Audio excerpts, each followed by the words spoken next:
All right, mic check, good. So I'm Max Ceron, CWB Association Welding Podcast. Today we have a really cool guest, Welding Podcast. The show is about to begin.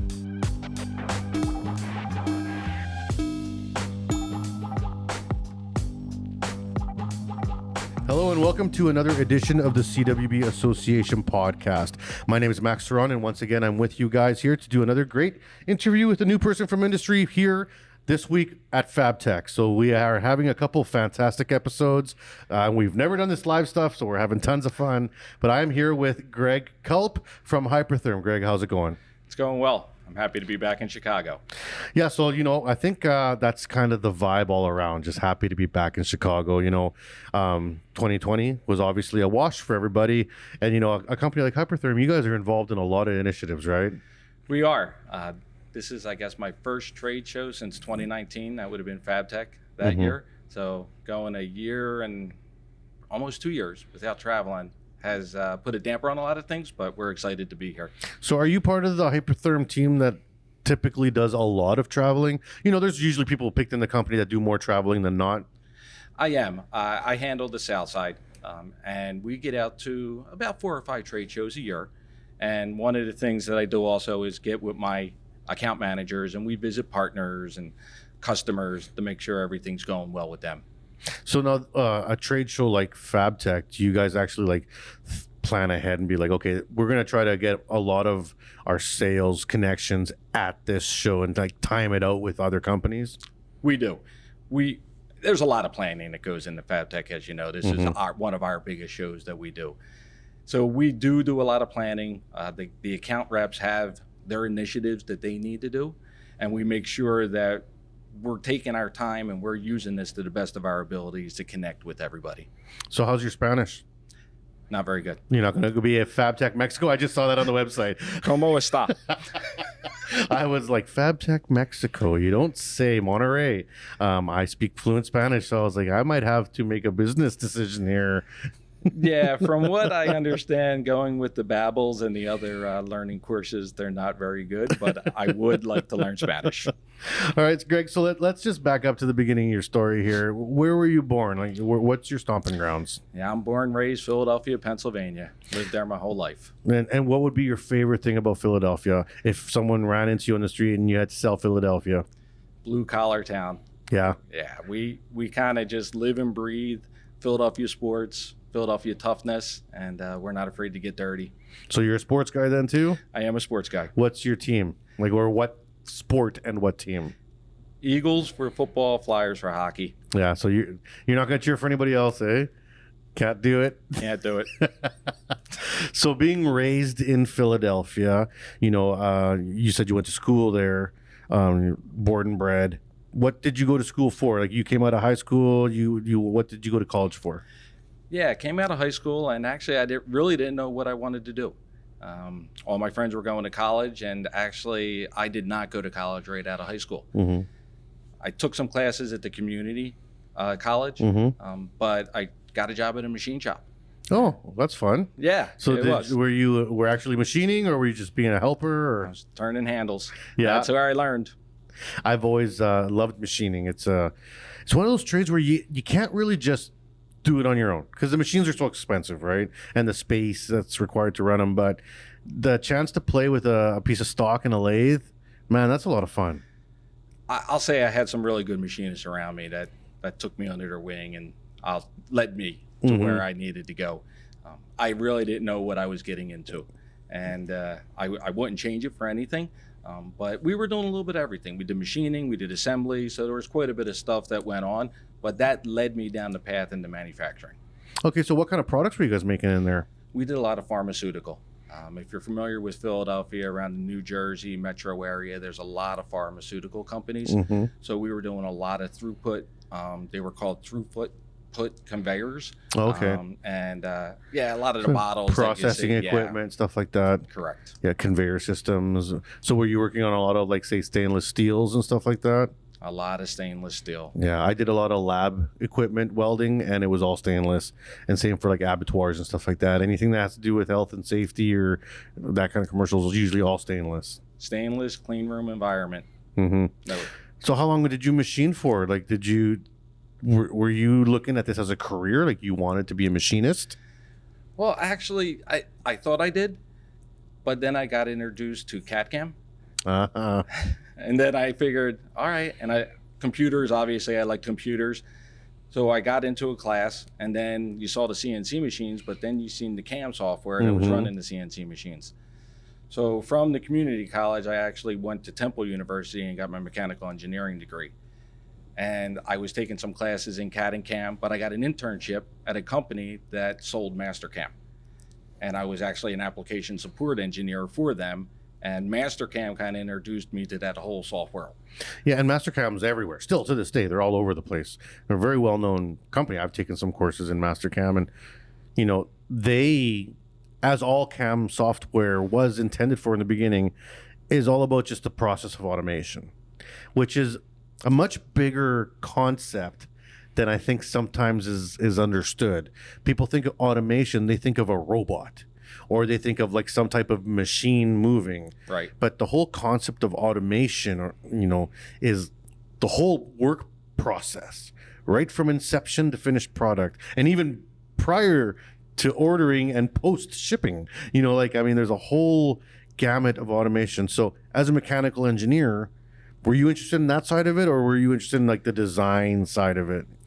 I was more interested in the design side. I think I had enough of the hands-on with machining to see how a lot of it happened. What software allowed me to do was work with a lot of different industries. And that was the nice thing, is that one day I would have been dealing with a pharmaceutical company. The next day I'm dealing with an aerospace company or a machine shop or a welding shop. So it really introduced me to a lot of different applications that I liked. And like mechanical engineering, there's a lot of types of engineering. Mechanical engineering tends to lead itself towards the steel industries. Not always, but there's a few engineering branches. Materials engineering, mechanical engineering, they kind of lead towards welding or the steel trades. Did you know, with your machining background and the mechanical engineering, that you had now, that you would probably be looking at a steel trades kind of work for the rest of your life? It's got to be, you look like a young man around my age. I'd say 20 years of industry experience now at least. Would you have known then that you're going to be involved in the steel world? To a point. Yeah. Yeah, to a point. I think that the software, it's funny because software led me into robotics. And that's where I'm at now with robotic software. And I've 23 years, and I've looked back on the path that I've taken, and it's really interesting to see how I got where I'm at right now. But yeah, steel is always going to be a part of that. And it's interesting. So when you were doing your mechanical engineering work, you said you got into software. Where was the jump to robotics, from Mastercam into robotics? Tell us a little bit how that played out. How did that happen? Yeah, so I did Mastercam for about 8 years. And then I was approached by somebody that said, hey, we're launching a software product for robotics. Would you be interested? That sounds cool. Yeah, it was a little different. I'm like, robotics? All right, I didn't know a lot about robotics. I had one class when I was in college for a welding robot, but that was it. And the teach pendant was kind of cumbersome, so I was like, oh, this is kind of tough to do, but we did it. But yeah, it was very interesting, and I basically just listened to his pitch, and I took a risk. And was it a new fledgling company? Yeah, at the time, it was only about 4 or 5 years old. Oh, okay, cool. It was, on I should say the software was about 4 or 5 years old. The company was in business since, I'd say, the mid-'80s. Okay. And it was one of those things where, like I said, is that it was intriguing, it was new, and it was software for robots. And if you know anything about the offline programming, there's not a lot of software packages out there. And on the CAM side, 30 or 40 different CAM software products that you can look at. So on that aspect, it was really interesting to me, is to say, hey, this market's wide open. Yeah. One of the things that I noticed, and you said that really well, is that CAM software seemed to evolve in leaps and bounds. it got really intuitive. The layout, tool pathing, it started becoming like you could go, like it was integrated online. You could pick specific machinery and it would already be able to download all the coding. And the software kept getting like better and better and better. And I've been in the manufacturing sector a long time. And I remember the first robots to robots, even up until a few years ago, its software didn't seem to take that path. It felt like you were still punching in like QBasic for the old farts, like it was like 10 go to 20, 20 go to 30. And it was like very cumbersome software for robots. And then you'd see the next iteration or another company come forward. You'd be excited to go see it. And the software, maybe the pendant got better. Maybe the control inputs got better. But the language of the programming itself didn't seem to advance much. I would totally agree with that. Yeah. And I would say the industry is used to the teach pendant. That's what they're taught on. So that's what they get comfortable with. But a lot of applications now for robotics aren't just 10 points. It could be 1,000 points program. It could be tens of thousands of points. You're not going to stand there with the teach pendant and do that. You're getting into high mix, low volume applications with robots. And I think if we look back and we say, what was a robot's job intended for? Most of the time it's material handling. That's when people thought we're going to move to a device and do something. Well, now you have robots doing 20 different applications. Yeah. Water jet cutting, plasma cutting, welding, laser cutting. And sometimes it's the same robot. Oh, yeah. Because it'll just change heads, attachments. There's tool changers now. Yeah. It's like a CNC machine. Yeah. And I don't want to say that robots are going to replace CNC machines. Accuracy, I don't think will ever be where a CNC machine is at.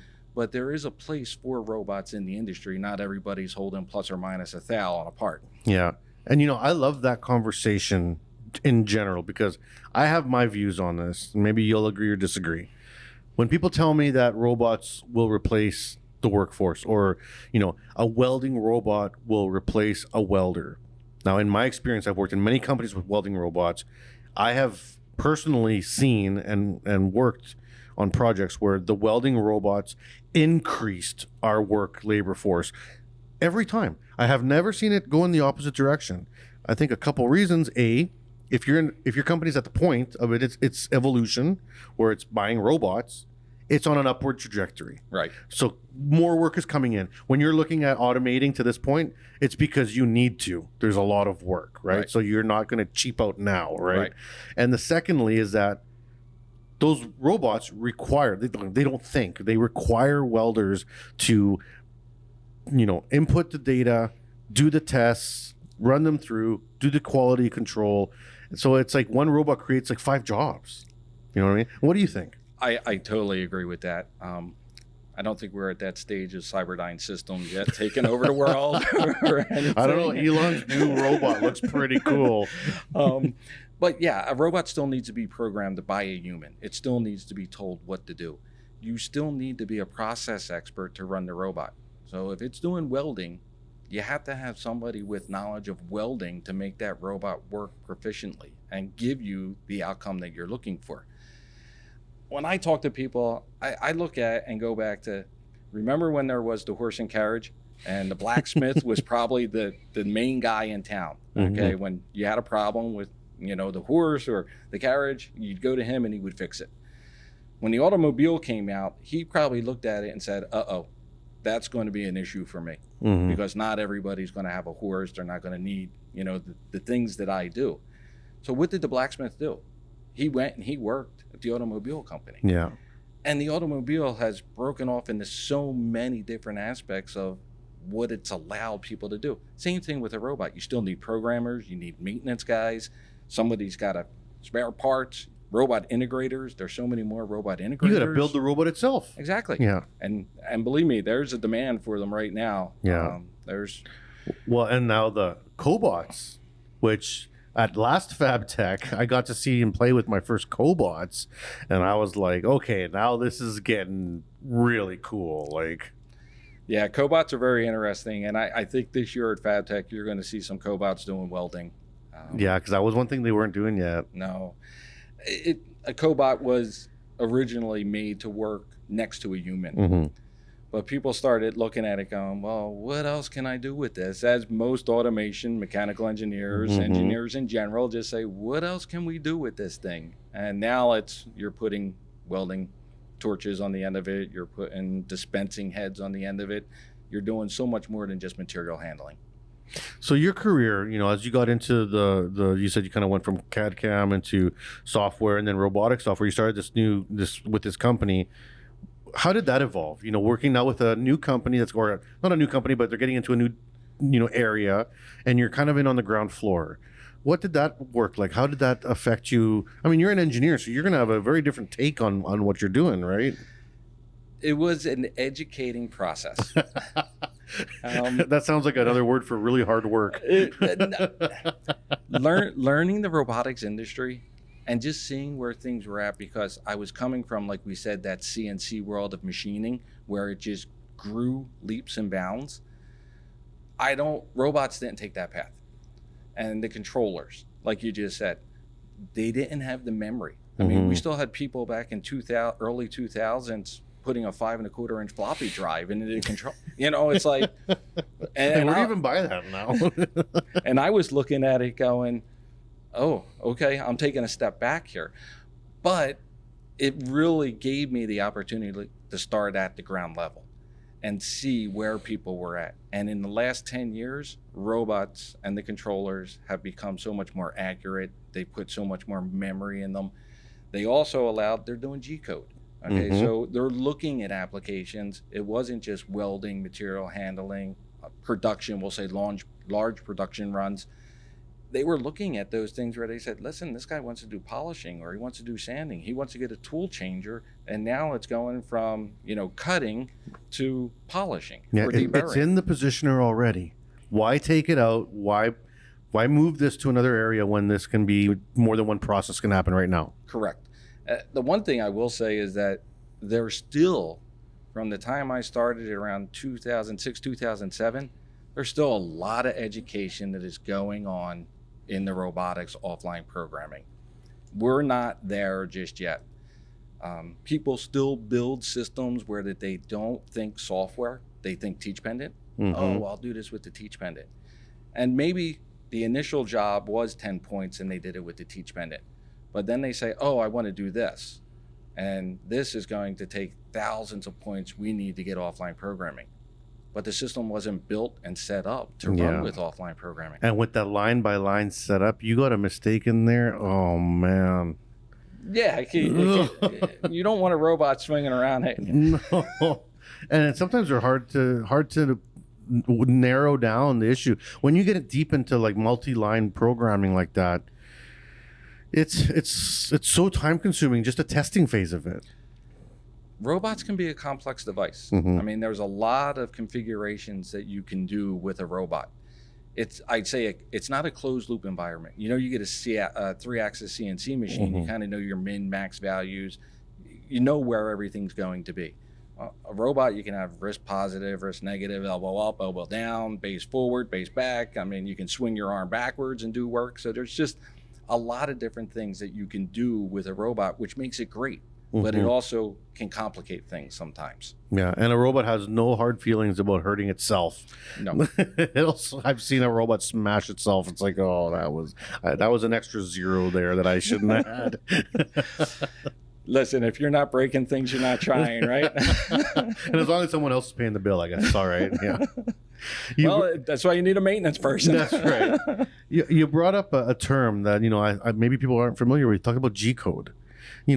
For the listeners that don't know much about software or looking at software programming robots, G-code is something that's everywhere, right? So what's G-code? Well, G-code is typical code that runs a CNC machine. Okay, so it's its own special language. Robots don't run off of G-code, but now they're starting to incorporate some of that into them, which is really nice to see the advantages and where things are going. I'm going to say 5 years from now, robot controllers will probably look a little different than they do right now. And that's the progression of what's happening in automation. Now, do you see a program, and I'll just use Mastercam as an example because we've said it, do you see the progression? Like right now, Mastercam, I can punch in a Haas 6 horsepower lathe balloon. It'll come in. It'll be able to punch it. I can send it right now through Bluetooth to the lathes, the new ones. Like we have wireless connectivity for cam software. Do you see, a robot being on that list in Mastercam where it'll just automatically be able to pump out? Because in theory, why couldn't I have a robot have a milling attachment and do a rough mill? Why not, right? Right, and that's what we do. That's what our software does. We actually take code from Mastercam. We can run it. We have an icon we can run right inside of Mastercam. So I can take any Mastercam toolpath and I can make it run a robot. So I can do trimming with that. I can do machining with it. I can do deburring. We can do that in our own software also. But if you're already invested in any CAD/CAM system, you can take that native language and we can make it run a robot for you. And that's where the industry is going. Everybody wants to be generic, okay? And you don't want to walk in there and just disrupt the whole workflow. I think we all know when people start to learn a system and they get comfortable with it, it's kind of like, you're the guy coming in here trying to sell me something else that I have to learn. No, you can continue to use what you're using. We're going to take that and we're going to make it run the robot. And I think the modern company, as you're looking at, the Gen Xers, we're on the way out now. Like, I mean, it's just the way it is. We're looking at the millennials and the Gen Zs. They're the shop managers and the foremans now, and these new generations, they don't get ripped off. They're very thrifty and they're very careful. The internet has given them the infinite capability to check sources, check prices, compare reviews, input from other aspects. And what I've noticed in companies that are being run, large companies by young people, is that they're not specific to any brand. I'll walk into a large company run by a young man or woman in the 30s, and there's 7 different colors of weld machines in this shop now. And when I was coming up, it was like, you're a red shop, you're a blue shop, you're a yellow shop, and that would be for everything from plasma to welding to robot, shear. Everything was like, you would commit to a brand. And that, I think those days are gone, right? What do you think? I do agree. There's a lot more to choose from nowadays. And sometimes I think the products overlap one another or they'll leapfrog one another. Somebody comes out with something better and they look at that.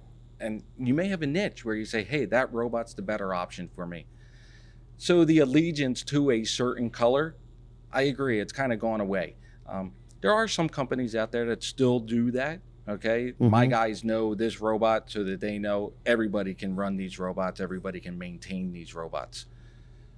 But robots have come such a long way, and there's some really good ones out there, like you said, now with cobots. Even if a guy had 5 or 6 same robots, he might look at a cobot and say, oh, well, my manufacturer doesn't offer me a cobot. I'm going to go out and look at a cobot. Yeah. And you're talking about your software and software companies that are coming out with, multi-language interfacing properties. That made me think about at college about 3 years ago, we were looking at getting a new welding robot, and we contacted a company. And they're like, well, we actually are decommissioning a whole bunch because we got the new ones coming out.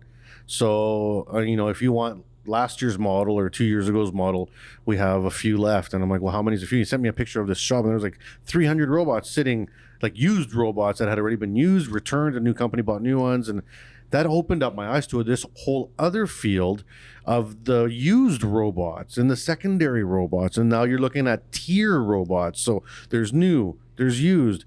And so you need software that can kind of communicate to everything, because what are you going to do? You're going to have 7 versions of something and 7 versions of education and staff. And that would just be a mess.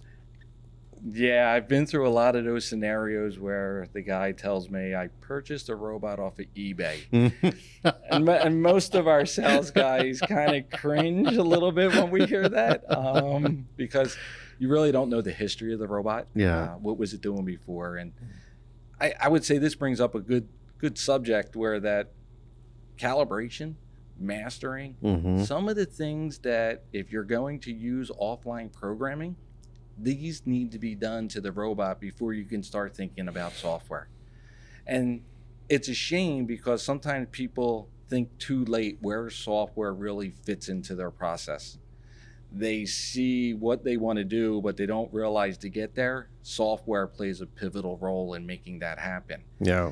And it's great to buy I love that people are buying robots, don't get me wrong. It's just that what you want to do with the robot, make sure you do your homework and understand that I'm going to need to do maybe another $15,000 to $20,000 worth of work to get this robot where it needs to be, when they probably could have went out and bought a new robot. Yeah, and the prices on new robots has gone down significantly. Yes. Yeah. I don't sell robots, so I really don't jump into that portion of that. We're waiting. I'm ready with my pen here. Greg said 40% off robot. But no, I will tell you, I've seen some what I think are larger size robots, and you look at it and you see the price, and I was quite happy with what they were going for. Like, I remember small robots, like I'm talking like, a 24-inch, reach, in the $1.5 million, not that long ago. Right. And now you're looking at 70,000. It's like, what? That's but it's just numbers. Just so many are being sold now, and like, there's literally garages with a robot in them. Oh, yeah. Building 1,000 brackets a day, or whatever it is that they got figured out. I know there's quite a few robots, or I should say robot manufacturers, that have a product line under probably $30,000 on those smaller robots. Yeah. And it's like you just said, people in their garages make that investment. Make it worthwhile. Yeah. Exactly. I mean, I would totally abuse a home robot and make it do silly things, like give the mailman the finger and stuff. Like, I don't know. Like, I don't feel like I'm responsible enough to own a robot, but I think I would go with the robot bartender sort of scenario. Actually, I seen you could just buy one on eBay, exactly. like, and it comes with like the drink trays and everything. I was like, I don't know. I feel like that's Cyberdyne stuff. Yeah. That's getting a little tricky. When you kind of ask it to make you that certain drink, just talking to it, that's when, all my friends would definitely be at my house. Yeah. Well, this is a good time to take a break. We're going to take a break for the sponsors here. And then when we come back, we're going to talk about kind of, what your role is now and what's going on in the industry now and kind of where you see things going and from your point of view. So if you guys are staying tuned, don't go anywhere. We're going to be back here on the CWB Association podcast with Greg. So stay tuned. And we're back here on the CWB Association podcast. My name is Max Ceron. We're going to carry on here with Greg from Hypertherm. And when we left, we were talking about how robots and software had kind of started to take some, I would say, more significant leaps in both accessibility, use, ease of use, and even cost, right? Now, what's your current position with Hypertherm? Like, what do you do specifically now? Yeah, so I'm a robot master, sales account manager, Americas. Okay. Leader, I should say leader Americas. Okay, so a robot master, is that like a Toastmaster? Like you get along with all robots? No, that's the product name. It's Robot Master, and actually they were acquired in 2015 by Hypertherm. Okay, and so like with this position, are you involved with like the development and R&D of robots? Are you more concerned with the selling of existing and new products? How does the structure work within the robot? Yeah, so I have a team of 5 underneath me, mainly sales and product applications engineer. And we handle working with partners in direct sales for the Americas. Okay, so mainly Canada, USA, South America, Central America is where a lot of my team is located. And our job is, and we do take, and our guys listen to our partners, and we take that information back to what will be our steering team and let them know these are some of the challenges, or this is where the industry is going. And with that is we need to incorporate and develop and put these things in the software product so that they can be more successful. Now, when you guys are working with these partners and these companies, do you assess the actual work that they're doing? Like, do you need to look at like their actual product stream, the product line, or are you just told like, hey, I need 10, they need to go in a row here? Thank you very much. See you later. Yeah, no, basically, I mean, the applications that we handle are, we'll say welding, polishing, sanding, burring. They are very process specific applications. So yes, our partners will come to us with projects and say, listen, I have this part, this CAD model, and I need to get this finish, or I need to be able to hit this cycle time. Which strategy should I be using? And that's where we'll help them out. We'll give them some, we'll say our suggestions. But our channel partners do a really good job. Most of our channel partners are robot integrators, and they've been around for a while. They see Robot Master as a tool that helps them get to the finish line. Okay. Yeah, like I've been a part, I would say, of maybe some unsuccessful robot integrations, which I've learned in my career is not that uncommon. Some companies will go out and spend big money on getting the robot, because it's just going to make money somehow. And they'll go and they'll have the space set up and it gets installed. And there it is. A couple guys get the 2-week training on the robot that, comes free from whatever company they get it from. And the robot tends to kind of sit. And it doesn't seem to do much. And then when they start kind of get it to do stuff, it doesn't do it well or wrong. And then it's not a successful, smooth integration. Now, is that something that you guys try to work through? Like, how does that process work from your end? Yeah, I think the RIA, the Robotic Industrial Association, did a really good job probably about 5 years ago where they put in the certified robot integrator system or process, where that they were actually going out certifying robot integrators and making sure that you can go to their website and you can look on there and say these people were certified by the Robotic Industrial Association. I do hear that the same thing. Our integrator, this never got up and running, and we couldn't get this going. It's happened, but what we do is we're never going to say that, hey, software isn't going to make your robot any more accurate than what it is. Okay, so if you have issues in the process, software isn't going to fix those issues. Yeah. It's only going to speed things up and help you get there quicker. Okay, better accuracy. Okay, reduce programming time. ROI on the complete system, software will help you achieve.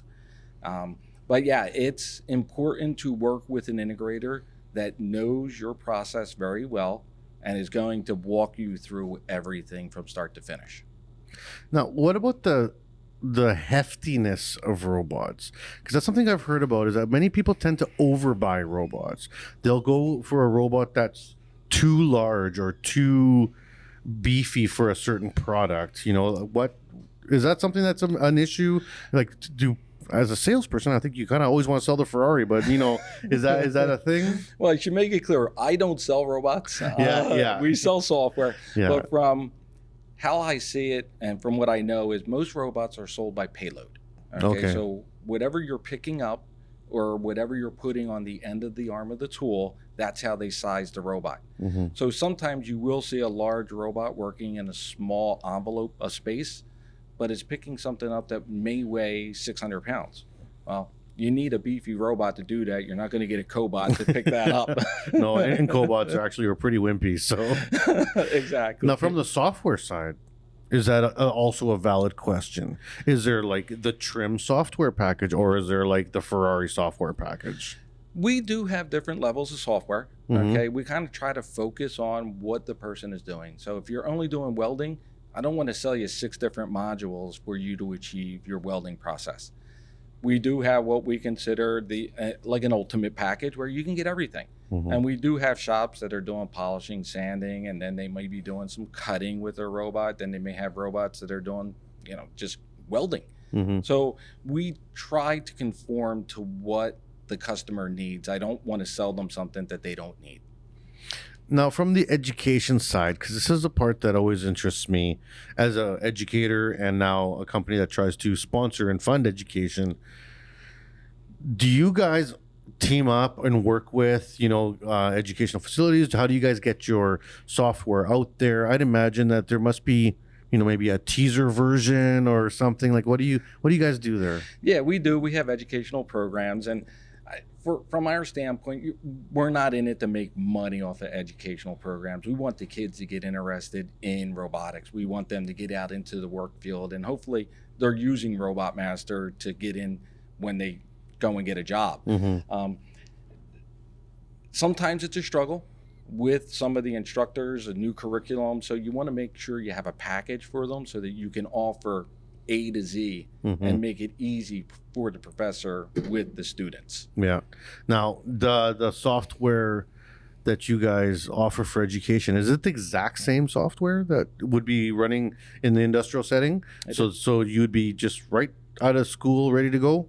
Yep. We give them everything that they need. We try not to break it down for the schools because let's just say you get a kid that's really involved and he wants to do, I want to learn how to do the contouring side or the deburring side. Well, you don't want to limit that person. So they have full gamut of the software. And then what about in terms of like, do you need a robot? Like, do you need a robot to learn? Yeah, it's best that they have a robot. I mean, you don't need a robot, but it's kind of taking what you did from theory and putting it into practical world. Okay, so and most of the schools that we work with, they do have a robot. We work with a lot of research and development programs too. Okay. And that's where robots seem to be taking off. And hopefully not robots from eBay, is what you're saying. No, most of the robot manufacturers, they really do have good educational programs, educational carts, I believe they call them. And the robots do quite a few different things. So we talked about G code, which is a very standard process or language to code in. We talked about line codes, which is, you're punching in by lines, by points. So you have points on a robot or articulation points of a robot where you like A to B, X amount of time, blah, blah, blah, right? So it's all based off like the 3 dimensions, right? Right.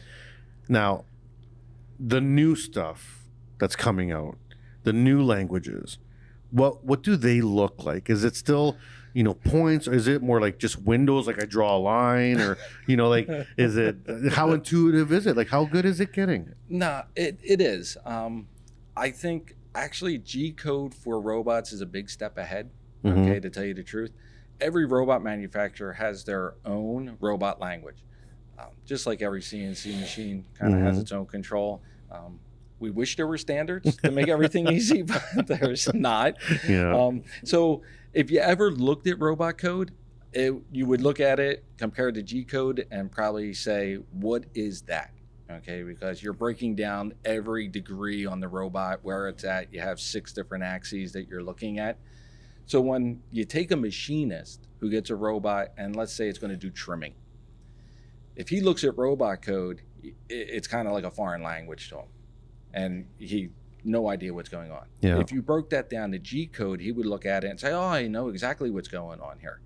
And that's where that's where some of the robot manufacturers are going, is that we want to make that transition because, again, robots were simple points. If you were doing programs that had 10, 20, 30 points, you could do that real easy with the controller. But it's now advancing to the point where people just want to take it to the next level really fast. Yeah. Now, this is going to be a tricky question, maybe because you're tied to a company, but is there a benefit to having languages work for other robots? So, like, let's say, the KUKA robot will work with the Miller software or vice versa. There's many companies out there, like the ABBs and the I can't even name, there's so many. And then you guys have a RoboMaster. Everyone's got their own proprietary stuff. Correct. Right. And that's always like the barrier in how you develop and how things get rolled out. It would be like if every vehicle ran off a different type of fuel. Right. It would just be completely, totally inefficient. Right. Now, who's going to take that first step and say, you know what, I'm just going to make a robot and all of your software will work on my robot, or vice versa? Is that a thing, or is that just ridiculous? I'm just looking at craziness. No, that's a thing. It's the same thing if you think about CAD CAM for CNC machines. Mastercam runs with everything. Right. Yeah, like Octopus. There's a whole bunch of them now, right? And that's exactly what RobotMaster does. We run with, I think we're up to 23 different robot brands that we can program and work with right now. And again, the process is on you of what you're doing. We're just going to program the robot, and you could start off with a FANUC robot if you wanted to. We've taken the approach of a task to a device. So on the task side is where you're doing all your programming. So let's say it's a polishing application. You want to get a polishing head on there. You want to pick a certain robot brand, whether it's FANUC, KUKA, and then you get through it. You program everything, and you bring it over to the device side. And this is where we're going to check for robot issues. Do you run into a singularity? Do you have a collision? And we're going to fix all that up to make sure the program's good. But then let's just say the manager comes down or the shop foreman comes down and says, oh, we're not going to run that job on the Fanuc. We're going to put it on the MotoMan. We don't have to start from scratch. All I do is pick up the MotoMan work cell, load it into the system, hit calculate, and we're up and running again. And it'll translate it however it needs to translate it. Translate everything, and then we check for errors to make sure, because the robots are different. So we just need to make sure that the program is a good program. And the nice thing about Robot Master is it automatically gives you feedback. So you'll know right away, do I have an issue? And that's a nice thing, that you don't need to be a robotic expert, or you don't need to be a CAD/CAM expert with software, is that we're going to guide you through and let you know if you have an issue, we're going to tell you where the issue's at, and we're going to help you fix it. Yeah. Now, as an engineer on the design side, how easy is it to get something from design to robot? You know, because the CAD to CAM sometimes is still a tricky space. You know, we've talked about the CAM to robot. You guys kind of seem to have that nailed down.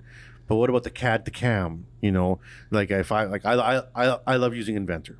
Okay. I'm an Inventor guy. Right. You know, I did AutoCAD when I was younger because that's all we had. I tried SolidWorks for a while. Then Inventor came out, and I was like, oh man, this is where it's at. It's just so easy to 3D rendering. I love it. I'm not getting paid by Autodesk here or anybody, but it's what I use for my company, like for my business. What I use. Right. It doesn't toolpath, right? It doesn't do any of that. I have to go to Fusion, and then it's tricky. It doesn't seem to be very fluid.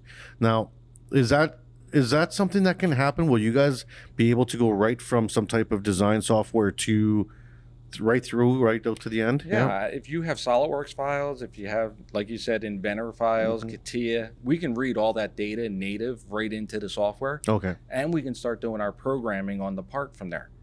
Now, if you've done your programming, let's say you use Fusion, I can take your Fusion program and bring it into Robot Master.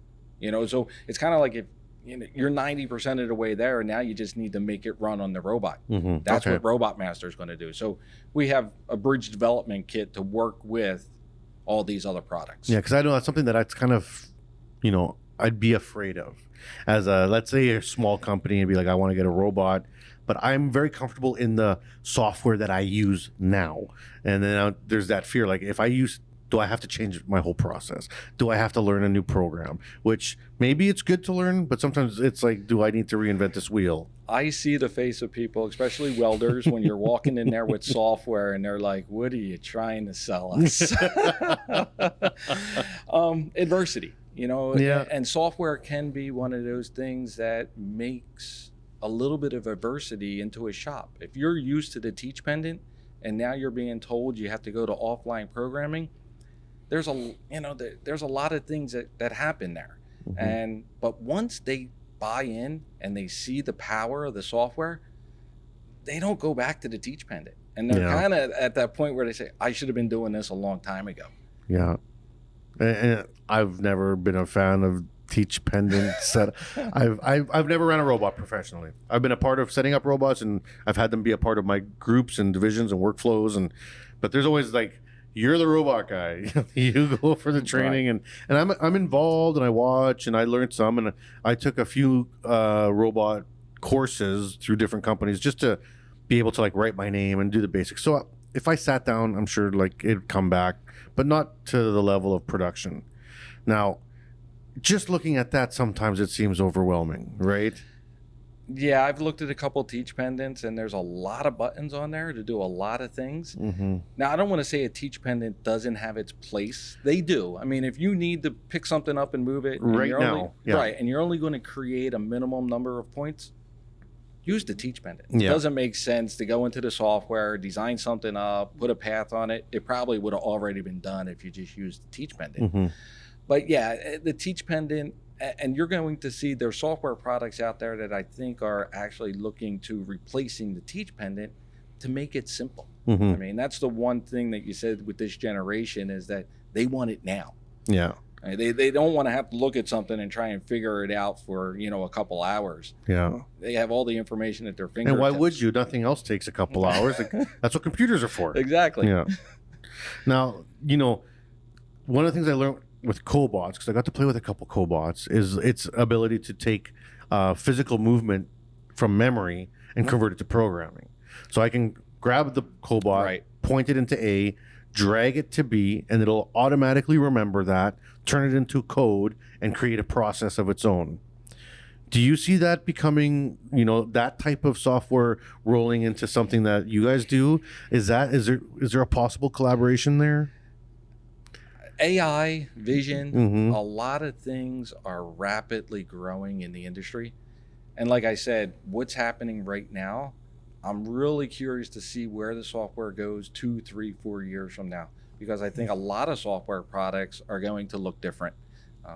AI, machine learning, all that is happening so fast. And yes, a lot of, I'll say, offline programming, they're looking to add those sort of features into their software. Yeah, because I mean, for a dumb like me, that would be like the easiest thing.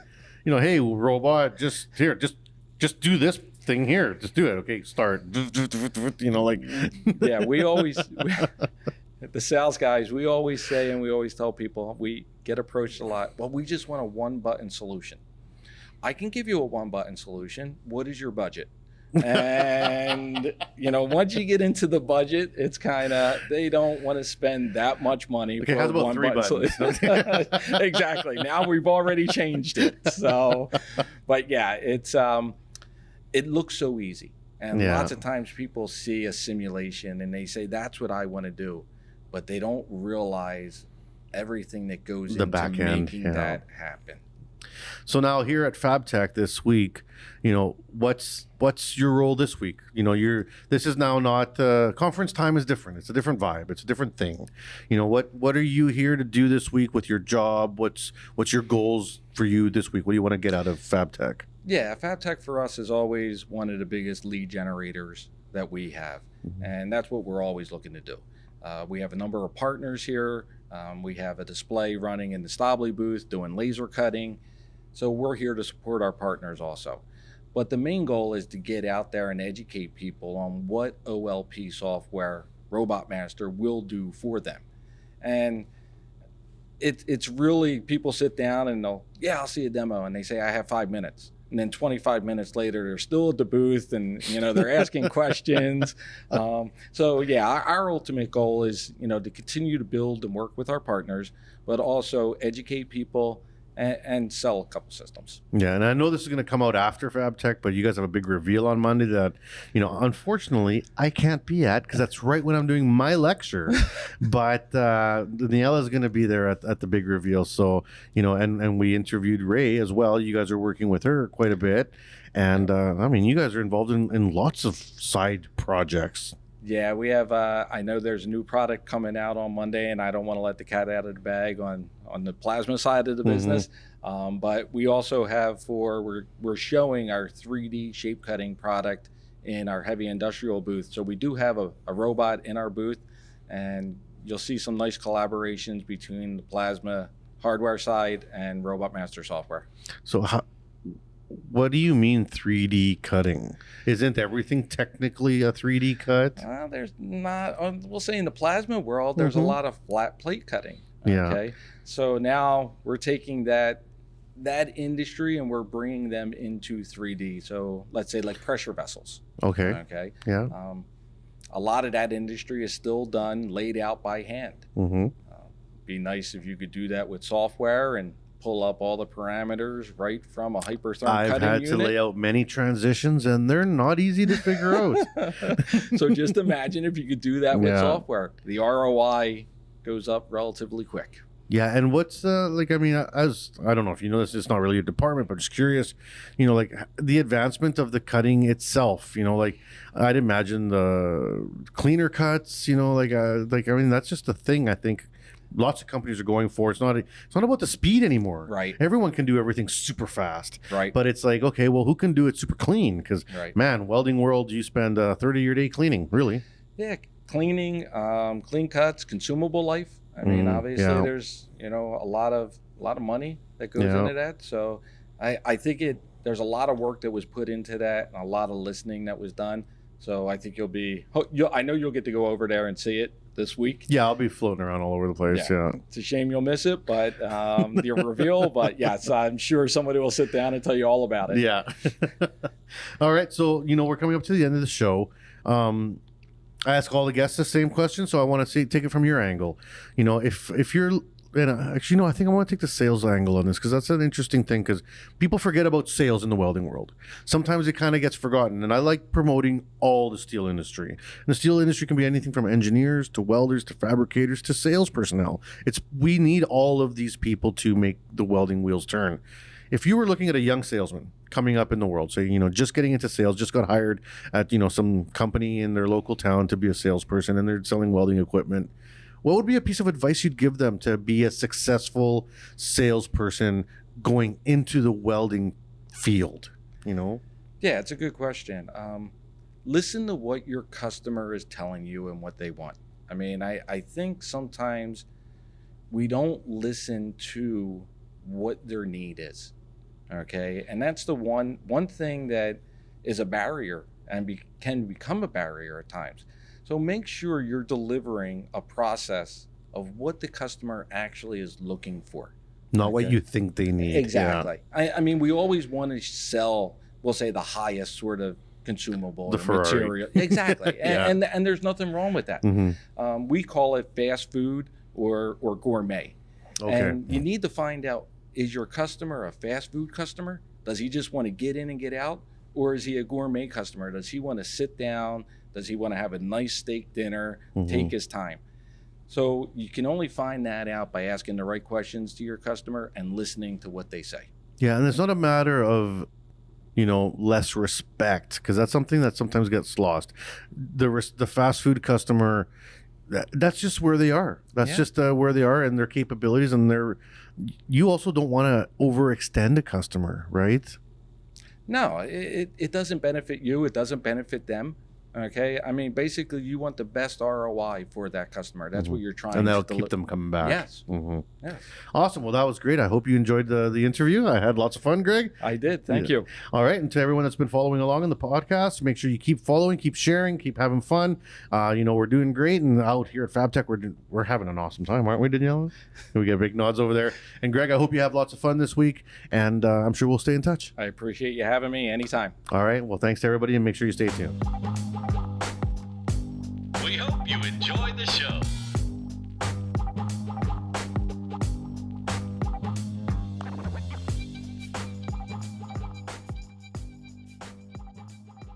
You've been listening to the CWB Association Welding Podcast with Max Ceron. If you enjoyed what you heard today, rate our podcast and visit us at cwbassociation.org to learn more. Feel free to contact us if you have any questions or suggestions on what you'd like to learn about in the future. Produced by the CWB Group and presented by Max Ceron. This podcast serves to educate and connect the welding community. Please subscribe, and thank you for listening.